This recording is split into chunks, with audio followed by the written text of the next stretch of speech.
Adigun Alágbàro part 2. Ẹ káàbọ̀ padà sí Ọmọ Yorùbá TV níbi tí a sì máa ṣe àgbéyẹ̀wò sinimá tí a pè àkọlé rẹ̀ ní Adigun Alágbàro apá kejì.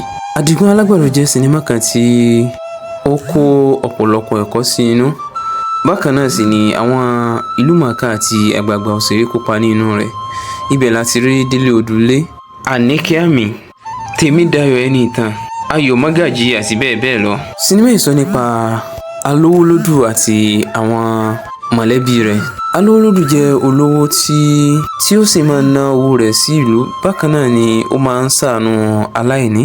Bákan náà ni ó máa ń sọ fún àwọn ọmọ yìí pé kí wọ́n rẹ ara wọn nílẹ̀.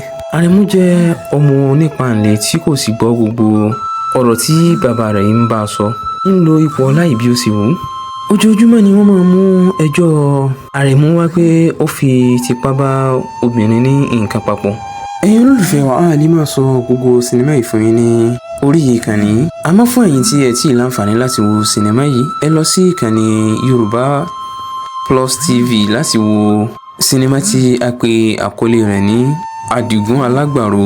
Bákan náà sinimá yìí parí síbi tí Àrẹ̀mú ti gba àwọn ajínigbé kí wọ́n jí bàbá rẹ̀ tí ń ṣe Alówólódù àti àbúrò rẹ̀ tí máa dá lẹ́kùn ìwà àbàjẹ́ yìí pẹ̀lú ìyá àbúrò rẹ̀ yìí. Lẹ́yìn ọ̀rẹ́ yìí ni Àrẹ̀mú jáde ní inú igbó tí ó sì ní òun ni bàbá òun ṣẹ̀.